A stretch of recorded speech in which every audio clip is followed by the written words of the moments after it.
오늘부터 바울의 3차 선교 여행에 대해서 함께 나누도록 하겠습니다. 바울이 2차 선교 여행을 마치고 예루살렘으로 올라가서는 교회 안부를 묻고 또 파송 교회인 안디옥 교회로 돌아가죠. 그곳에서 얼마 동안 있다가 제 3차 선교 여행을 출발합니다. 1차와 2차 선교 여행을 통해 세웠던 교회들을 둘러보고 목적지인 에베소로 향합니다. 오늘 말씀은 바울이 아직 에베소에 도착하지 않았습니다. 그때 에베소에서 일어난 사건이 되겠습니다. 우리 24절, 우리 하나님 말씀 같이 읽습니다. 24절 시작. 알렉산드리아에서 난 아볼로라 하는 유대인이 에베소에 이르니 이 사람은 언변이 좋고 성경에 능통한 자라. 아멘. 아볼로라는 사람에 대해서 말씀을 합니다. 이 사람에 대해서 성경이 따로 이야기를 할 정도로 이 사람이 중요한 사람이다. 그걸 알 수가 있겠죠. 이 사람이 나중에 바울이 2차 선교 여행 때 세웠던 고린도 교회가 있는데 그 고린도 교회에 가서는 그 교회를 목회하게 됩니다. 하나님께서 선교를 할 때마다 사람을 붙이세요. 1차 선교 여행에서는 바울이 바나바와 또 마가 그렇게 한 팀을 이루죠. 2차 때에는 실라와 또 디모데 그리고 누가를 붙이십니다. 그리고 브리스길라와 아굴라 부부를 붙이세요. 3차 선교 여행에서는 그 시작에 아볼로가 등장합니다. 이 사람은 바울과 함께 직접 사역하지는 않았지만 바울이 세웠던 교회를 목회한 중요한 동력자가 되겠습니다. 이 사람이 알렉산드리아 출신이에요. 알렉산드리아는 여러분 지금의 이집트 하류 쪽에 있는 삼각주 지역, 나일강 삼각주의 바로 왼편에 있는 큰 도시가 되겠습니다. BC 332년에 알렉산드 대왕이 세운 중요한 도시가 되겠습니다. 지중해의 대표적인 상권을 쥐고 있는 상업의 중심지이고 지식과 학문의 중심지가 되겠습니다. 이곳에서 유대인 70명이 모여가지고 히브리어로 되어 있는 구약 성경을 헬라어로 번역하는 일이 있었습니다. 그 당시로는 이게 굉장한 업적이 되겠는데요. 지금처럼 많이 언어라든지 번역 이런 것들이 발달되지 않았던 그 시대에 히브리어를 헬라어로 번역하는, 그래서 70인이 했다. 70인, 72인 이렇게 설이 있습니다만은 그래서 70인역이다 이렇게 말합니다. 70인역, 라틴어로 70 세추아진트라고 하는데 그렇게 말하기도 합니다. 당시로 굉장한 업적이었죠. 그곳이 바로 알렉산드리아입니다.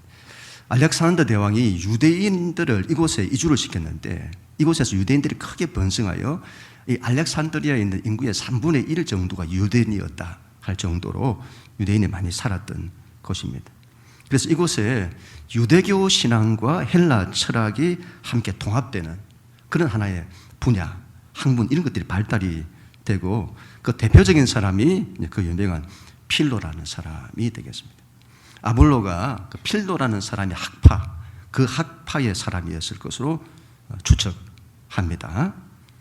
필로의 학파였다면 이 사람이 대단히 학문적이고 철학적인 사람이다. 그걸 알 수가 있는 거죠. 거기다가 이 사람이 언변이 좋습니다. 언변이 좋았다. 말을 잘했다 이 말이죠. 특히 헬라에 수사학에 능통했다. 수사학이라고 하는 것은 말이나 글을 쓰는 기술인데 거기에 능통했다. 웅변술이 좋았던 사람입니다. 그것뿐만이 아니죠. 성경에 능통한 사람이었습니다. 그래서 우리말 성경에는 성경 박사다 이렇게 번역을 했어요. 성경 박사인 거예요. 신약의 히브리서를 아볼로가 썼을 거라고 말하는 사람도 있는데 그렇게 본다면 대단한 성경 지식을 가진 겁니다. 학문과 철학에 능하고 수사학에 능하고 성경도 박사고, 그래서 얼마나 이 사람이 뛰어났는가 하면 바울이 이 사람을 거의 자신과 동등하게 취급할 그런 정도였습니다. 나중에 이 사람이 바울이 세웠던 고린도 교회의 목회자가 되는데 그 교회, 고린도 교회에 여러 파가 있었습니다. 누구는 나는 바울파다, 누구는 나는 아볼로파다, 누구는 베드로파다, 누구는 그리스도파다. 고린도 교회를 누가 세웠죠? 바울이 세웠잖아요. 그런데 어떤 면에서는 고린도 교회를 세운 바울보다 더 인기가 많았던 사람이 아볼로였습니다. 그 이유는 이 사람이 웅변술이 좋은 거예요. 웅변술이. 설교를 너무 잘한다 이 말이에요. 바울은 그렇지 못했습니다. 고린도 교회 사람들이 바울을 이렇게 말했습니다. 고린도후서 10장 10절에 보시면 그들의 말이, 고린도 교인들의 말이죠. 그의 편지들은, 바울의 편지들은 무게가 있고 힘이 있으나 그가 몸으로 대할 때는 만나보니 약하고 그 말도 시원하지 않더라. 글에는 힘이 있는데 직접 만나보니 몸이 약하다. 외모가 별로였던 것 같아요. 그리고 다른 어떤 문헌에 보면 키도 작았다. 우리 집 아이들이 자기들 키 작은 게 전부 아빠 때문이다. 그거 어떻게 하겠어요? 하나님이 외모로 사람을 취하지 아니하시니 얼마나 감사한지. 바울도 키가 작았다. 외모도 시원치 않다. 그런데다가 말도 시원치 않더라. 여러분, 그런데도 하나님의 위대한 역사를 감당하잖아요. 우리 하나님 공평하시죠? 근데 아볼로는 여러분 너무 설교를 잘하는 거예요. 웅변술이 너무 좋아가지고. 그래서 사람들이 그런 사람을 좋아한다 이 말이죠. 그런 사람을. 바울도 아볼로를 자신과 동급의 위치로 여길 정도였습니다. 고린도전서 3장 6절에 보면 나는 심었고 아볼로는 물을 주었고 오직 하나님께서 자라게 하셨다. 그렇게 말할 정도로. 이 정도의 사람이다 할 때 바울 입장에서 아볼로에 대해서 견제, 시기와 질투와 견제의 대상이 될 수도 있잖아요. 근데는 그렇지 않았습니다. 고린도전서 16장에 보면 바울이 아볼로를 나의 형제 아볼로 그렇게 부르는 거죠. 그 사람을 정말 귀하게 여겼습니다. 서로 은사가 다르고 직임이 다른 거죠. 하나님 나라를 위해 함께 사역하는 귀한 동력자로 여긴 겁니다. 우리가 여러분 신앙생활을 하면서 조심해야 될 것들 가운데 하나가 영적인 시기심, 질투, 견제 이런 걸 조심해야 합니다. 어떤 사람이 뭔가를 잘하는 거예요. 그럼 그걸 영적으로 싫어할 수가 있어요. 나보다 더 잘하고 나보다 더 열심을 내고 교회를 위해 더 헌신하고 그러면 그걸 시기와 질투와 견제로 그런 마음이 들 수 있는 거죠. 교회는 이런 걸 정말 조심해야 합니다. 이런 청출어람 이런 말이 있잖아요. 자기 스승보다 제자가 더 뛰어난 걸 말하는 거죠. 여러분 제자가 스승보다 더 뛰어난 걸 난 그런 걸 기뻐하는 사람이 되어야 합니다. 여러분 자식이 부모보다 더 뛰어날 때에 그게 시기와 질투의 대상이 되지는 않잖아요. 자식이 부모보다 더 뛰어나면 그 부모의 큰 기쁨이잖아요. 그죠? 교회는 그래야 합니다. 부교육자가 담임 목사보다 더 잘하면 그걸 기뻐할 수 있는 그런 사람이어야 하고 우리 집사님들이 권사님들보다 더 잘하고 더 열심을 내면 그걸 오히려 더 기뻐하는 교회는 그래야 될 줄로 믿습니다. 우리 예수님도 그러셨잖아요. 요한복음 14장 12절에 내가 진실로 진실로 네게 이르노니 나를 믿는 자는 내가 하는 일을 그도 할 것이요 또한 그보다 큰 일도 하리니. 우리 예수님, 우리가 예수님보다 더 큰 일을 하기 원하시는 거예요. 우리 예수님께서 그런 마음을 가지신 거예요. 우리도 그래야 한대. 그 사람이 나보다 더 잘되기를 원하고 더 잘하기를 원하고 더 쓰임받기를 원하는 그래서는 시기하고 질투하고 견제하는 것이 아니라 서로를 위로하고 격려하고 위해주고 기쁘해주고. 교회는 그래야 합니다. 그리고 하나님 나라를 위해서 함께 일어서는 거죠. 그래야 한다. 동력자를 귀하게 여겨야 합니다. 우리 모두가 다 될 수 있기를 축복합니다. 25절, 26절 하나님 말씀 같이 읽습니다. 시작. 그가 일찍이 주의 도를 배워 열심으로 예수에 가는 것을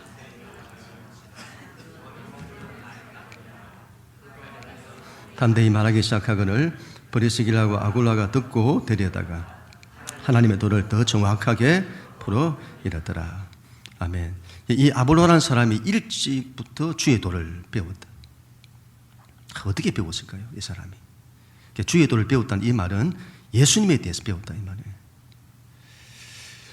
세례 요한의 제자들이 있었는데 그들로부터 배운 것 같아요. 세례 요한이 예수님을 증거했잖아요. 예수님이 메시아다 증거를 했습니다. 요한복음 1장 29절에 보라 세상 죄를 지고 가는 하나님의 어린 양이로다. 세례 요한이 자기 뒤에 오시는 예수님이 죄를 사하시는 분이다. 그분이 구원자다. 그분이 메시아다. 그 가르침을 받아서 아볼로도 예수님을 메시아로 구원자로 믿었던 것 같습니다. 또한 이 사람이 예수님을 열심히 도전해요. 예수님에 대한 전도를 열심히 하는 겁니다. 뭘 전도했을까요? 만약에 이런 히브리스가 아볼로의 만약에 전작이라면 예수님이 얼마나 위대하신 분이신지, 그분은 천사보다 더 위대하신 분이시고 모세보다 더 위대하신 분이시고 멜기세덱의 반차를 쫓은 대제사장이시다. 그렇게 아마 전했을 겁니다. 그렇지 않았다면 이 사람이 성경 박사라 했잖아요. 모세오경 토라와 시편과 이사야 등 선지서의 말들을 들어서 예수님이 다윗의 자손이다. 그분이 메시아다. 그분이 성경대로 죽으시고 성경대로 다시 살아나셨다. 그게 전도했을 겁니다. 그런데 이 아볼로가 전도할 때 그 회당에 브리스길라와 아굴라 부부가 있었는데 아볼로라는 이 사람이 대단한 거예요.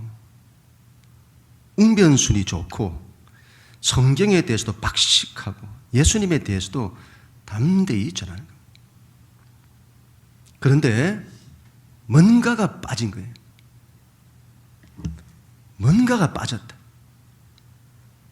그게 뭐냐는 거죠. 바로 성령에 대한 것이 빠졌다. 그렇게 봅니다. 오순절 마가의 다락방에서 제자들이 성령을 받은 이야기, 그리고 사도행전의 역사, 그건 모르는 거죠. 요한의 세례만 알더라 말하잖아요. 여러분, 우리가 이 다음에 19장에 보면 바울이 예수님을 믿는 제자들을 만났는데 이 사람들이 아볼로와 똑같은 사람이에요. 요한의 세례만 아는 거죠. 그들이 말하기는 우리는 성령이 계심도 알지 못하였노라. 그렇게 말하는 거예요. 이 성령에 대해서 알지를 못하는 거예요. 요한의 세례만 알더라.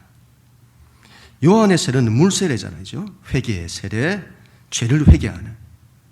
우리가 예수님을 믿어서 죄 용서를 받고 구원을 받는 우리 신앙이 거기까지 한다 이 말이에요. 그걸 가지고 살아간다는 거예요. 세례 요한이 예수님에 대해서 이런 말씀을 하셨잖아요. 마태복음 3장 11절 같이 한번 읽습니다. 시작. 나는 너희로 회개케 하기 위하여 물로 세례를 주거니와 내 뒤에 오시는 이는 나보다 능력이 많으시니 나는 그의 신을 들기도 감당치 못하겠노라. 그는 성령과 불로 너에게 세례를 주실 것이요. 아멘. 이걸 모르는 거죠. 이걸 모르는 거예요. 세상 죄를 지고 가는 하나님의 어린 양이라는 것은 알았는데 성령과 불로 세례를 주신다는 것은 몰랐던 거죠. 사람이 굉장히 뛰어나요. 굉장히 뛰어난 사람입니다. 학문도 많고 철학도 많고 성경에 대해서도 너무도 잘 알고 있고 그리고 열심도 많아서 전도도 열심히 하고, 그런데 성령을 모르는 거죠. 성령과 불로 세례를 받지 못한 것입니다. 말씀은 있는데 성령이 없어요. 여러분, 기독교 신앙은 말씀이 중요합니다. 우리는 말씀의 사람이 되어야 합니다. 말씀이 거의 전부라 할 수 있습니다. 그러나 말씀만으로 충분하지 않습니다. 성령이 있어야 합니다. 돌아가신 오늘의 교회 하영정 목사님 그렇게 강조하셨습니다. 교회는 말씀의 교회, 성령의 교회가 되어야 한다. 얼마나 이런 강조하셨는지 모릅니다. 말씀과 성령, 이 두 가지를, 지금까지 이 두 가지가 분리되어 있었어요. 여러분, 기독교 역사를 보면 복음주의 계열에서는 말씀을 강조했습니다. 반대로 오순절과 같은 은사주의 계열에서는 성령을 강조했습니다. 지금까지는 이 두 가지가 따로따로였다면 이제는 이 두 가지가 통합되고 있어요. 지금 보세요. 이 마지막 시대를 보세요. 성령의 권능이 아니고는 이 시대를 이겨낼 수가 없습니다. 성령의 권능이 아니고는 되지를 않아요. 그래서 여러분, 복음주의 안에서도, 말씀만 강조했던 복음주의 안에서도 성령을 강조하기 시작을 했습니다. 반대로 은사주의에서도 성령만 강조하니까 신앙이 견고하지를 못해요. 그런데 그쪽 부류에서도 성령만 강조하는 것이 아니라 이제는 말씀도 강조하는, 지금은 이 두 가지가 함께 통합되고 있는 거예요. 이 시대에 하나님이 주시는 놀라운 뜻이라고 봅니다. 말씀과 성령이 같이 가는 거예요. 하 목사님이 이걸 굉장히 강조하고, 그리고 성령 세례를 그렇게 강조하셨습니다. 여러분, 성령 세례를 받아야 합니다. 성령 세례를 받아야 합니다. 이걸 그렇게 강조하셨어요. 이 말에 이러면 반감을 가질 수 있습니다. 아니, 예수님을 믿으면 우리 안에 성령님이 들어오시는데 또 무슨 또 성령 세례니 그런 걸 받아야 한다고 말하냐. 저도 이러면 이전에 그런 입장이었습니다. 이 부분은 여러분 제가 누구한테 배워서 그런 것이 아니라 제가 기도하면서 하나님께서 저에게 깨닫게 하신 부분입니다. 저도 이전에 이렇게 배웠습니다. 예수님을 믿으면 성령이 우리 안에 들어오신다. 맞는 말입니다. 성령이 아니고서는 예수를 주라고 고백할 수 없습니다. 예수님을 믿으면 성령님이 우리 안에 들어오세요. 그러나 저는 그때 그 우리 안에 들어오신 그 성령님을 돌이켜보면 그렇게 의지하지 않았습니다.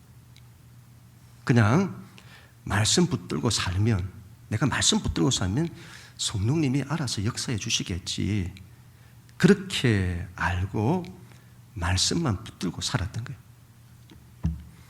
근데 제가 목회하면서 너무도 힘들고 그 어려웠을 때인데, 목회를 포기해야 되나? 그 정도로 어려운 마음을 가졌을 때였습니다.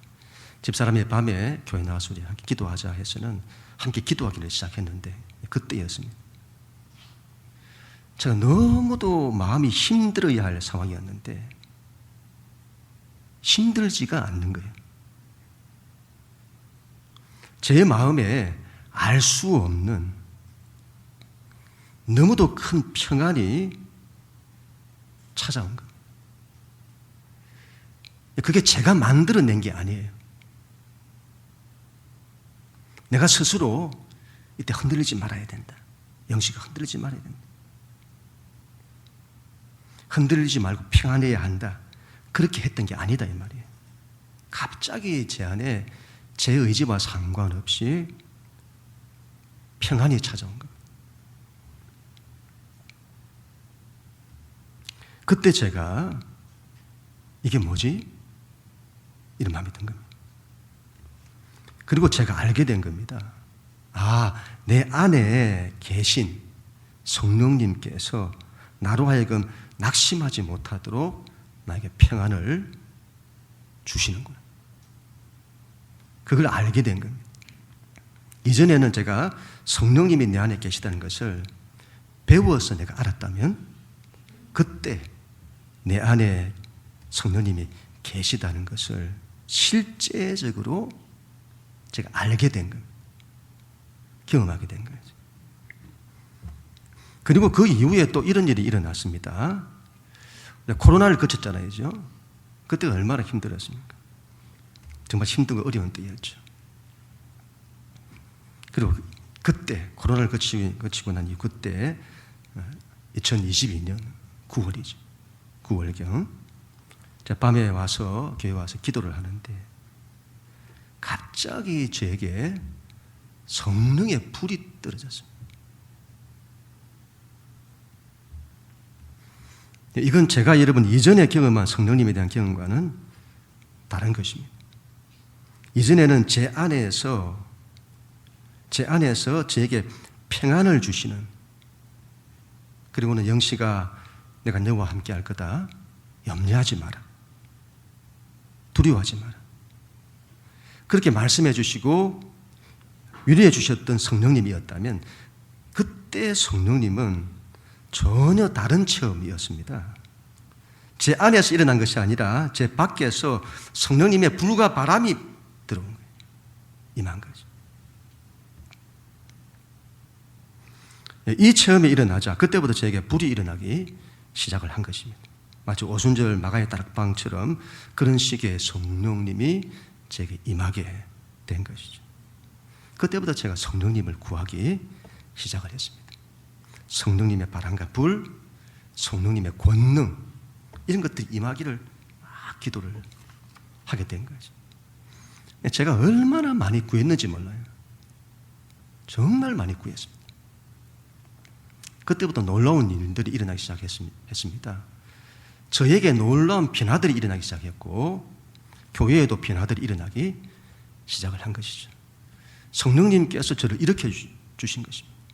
그동안 저를 억눌렀던 모든 것들, 제가 목회하면서 어려움을 겪으면서 막 억눌렸던 이 모든 것들이 떠나는 거예요. 제 어깨에 막 돌덩어리 2개가 있는 것처럼 느껴졌는데 그게 다 벗어진 거예요. 마음의 불안과 두려움, 이런 목회자는 마음의 불안이나 두려움이 없을 것 같죠. 그렇지 않습니다.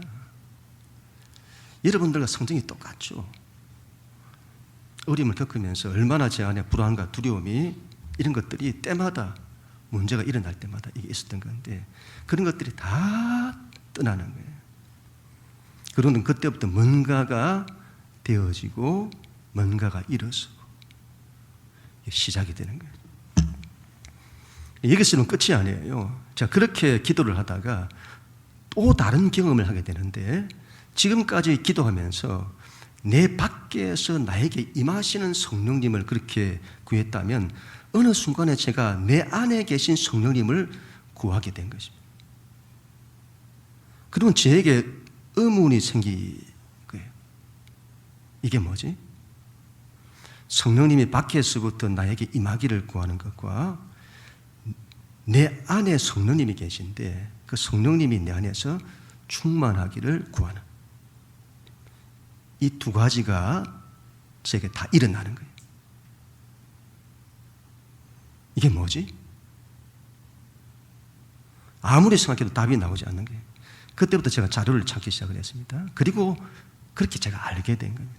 첫 번째, 우리 안에 내주하시는 성령님과 두 번째, 밖에서부터 임하시는 성령님이 구별된다는 것을 알게 된 겁니다. 예를 들면 바울과 실라가 빌립보 감옥에 있을 때 찬송하고 기도할 때에 하나님이 임재하시잖아요. 성령으로 임재를 하세요. 강력한 권능으로. 그때 성령님은 바울과 실라 안에 내주에 계신 성령님이 아니라 밖에서부터 위로부터 그곳에 임하시는 성령님인 거예요. 그게 구별되는 거예요. 내주하시는 성령님은 예수님을 믿을 때 우리 안에 일어나는 거죠.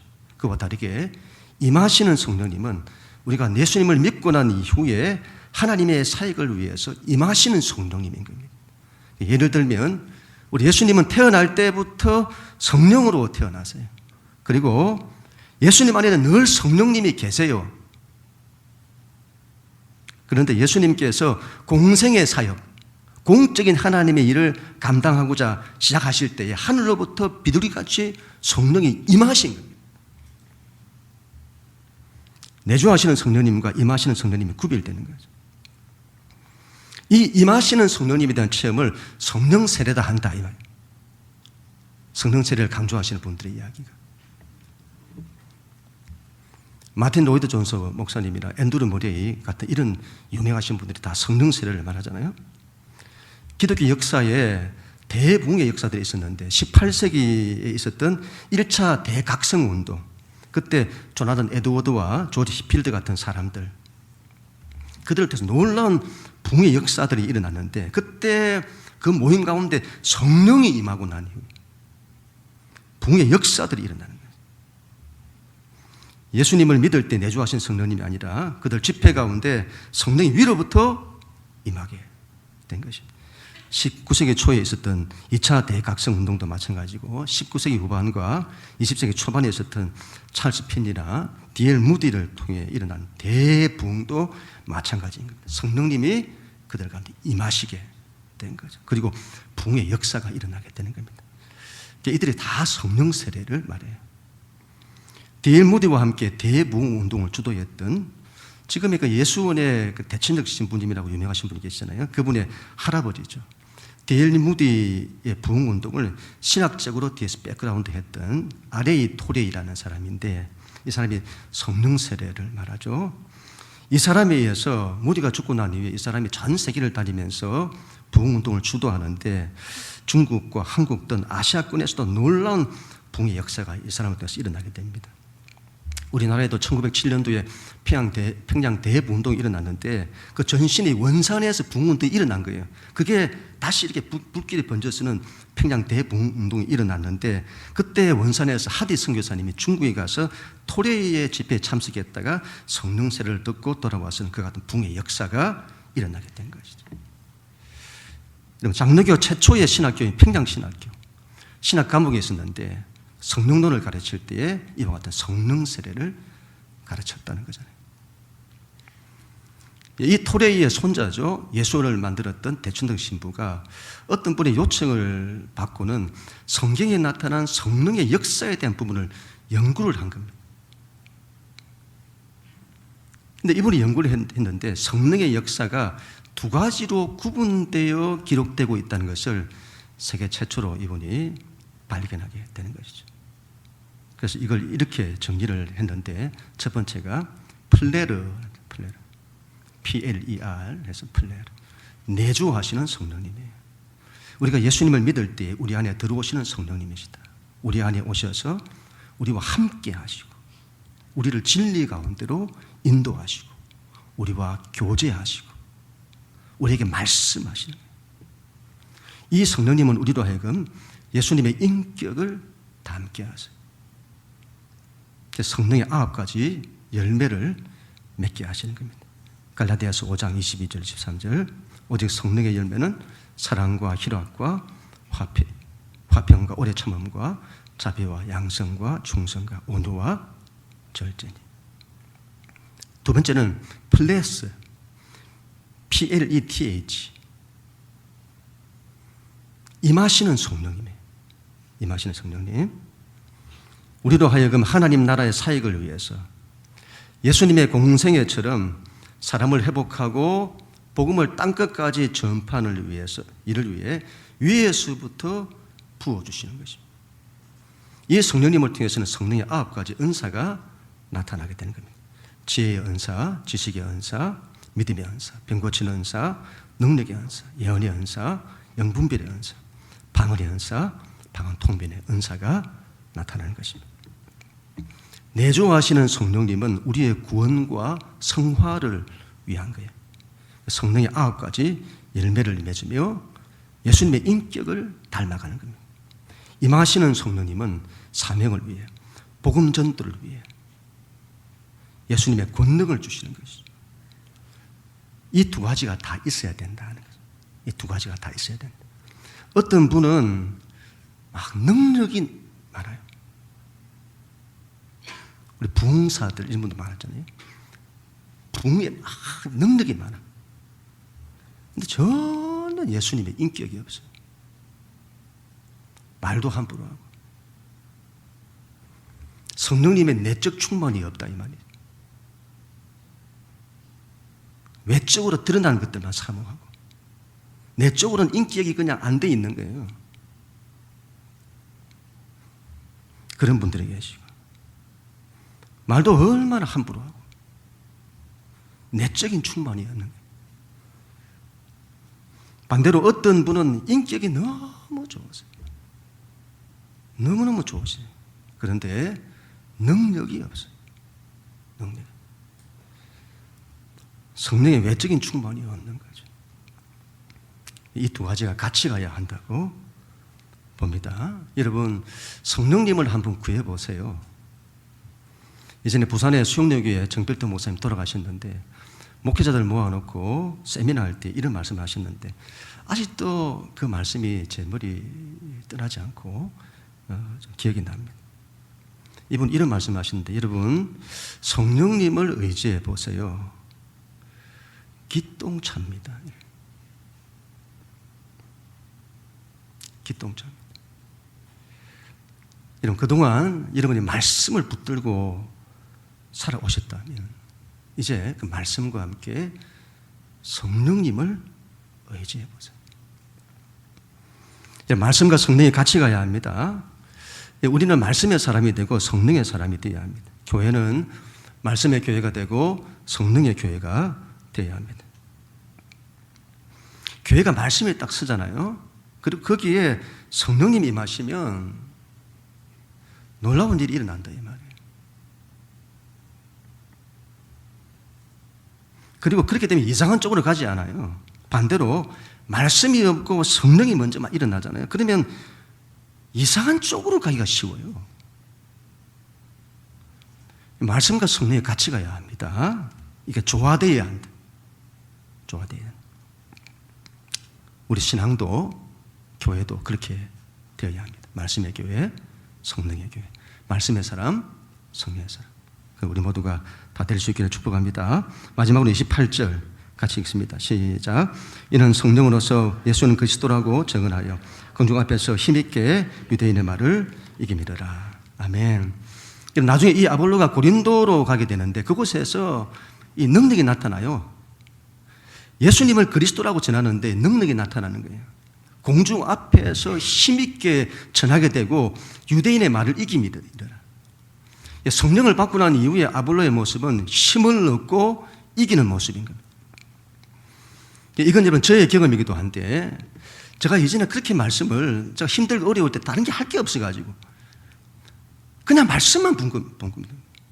그 오랫동안 말씀만 연구하고 1년 365일을 말씀만 연구한 거예요. 근데 여러분 너무도 은혜가 좋은데 어느 이상이 안 되는 거예요. 뭔가 될 듯 하면서도 안 되는 거예요. 그런데 성령의 불을 받고 난 이후부터 뭔가가 달라져요. 저의 신앙에 힘이 막 일어나는 거예요. 이기게 돼요. 이기게. 이전에는 삶의 작은 문제에도 넘어져요. 불안해지고 두려워지고 그랬는데 그게 이겨져. 문제가 이겨지고 담대히 복음을 전할 수 있게 되고 이상하게 그렇게 되어져요. 담대해지고 이겨지게 되고. 이번 주는 추석 명절에도 제가 장례식이 있었습니다. 제가 아는 이자 목사님의 어머님이 돌아가실 것 같다고 제게 장례가 나면 집례를 부탁을 하신 거예요. 그때 돌아가시게 된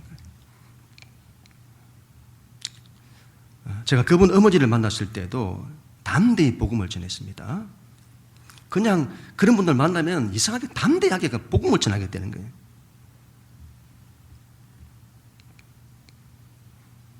제 달라진 모습이었죠. 장례식장에서도 유가족들에게 제가 다른 것 전하지 않았습니다. 예수를 믿어야 한다고 전하고 예수를 믿어야만 죄 문제를 해결하고 구원받고 천국 간다. 이게 담대히 전하는 거예요.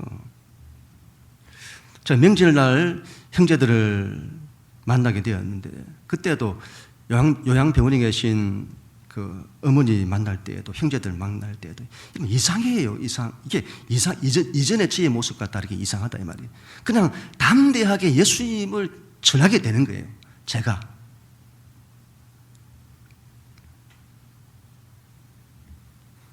이전과 달라진 제 모습이죠. 성령이 임하게 되면 그렇게 되는 거예요. 담대해져요. 담대해져. 그리고 힘을 얻어요. 힘을 얻는다.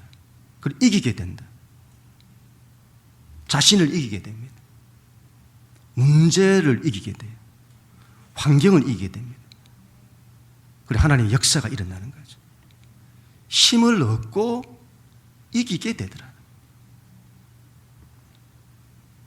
어떻게 하면 우리가 성령을 받을 수가 있을까요? 아볼로라는 사람을 보세요. 대학자이고 대철학자이고 성경 박사고. 그런데 브리스기라와 아굴라 부부, 이 사람 장사하는 사람들이잖아요. 이 부부가 그를 불러서 말할 때에, 이 부부가 아볼로를 불러서 말할 때에 아볼로가 그걸 들어요. 아볼로의 뛰어남이 거기 있는 거죠. 사람이 겸손하다 이 말이죠.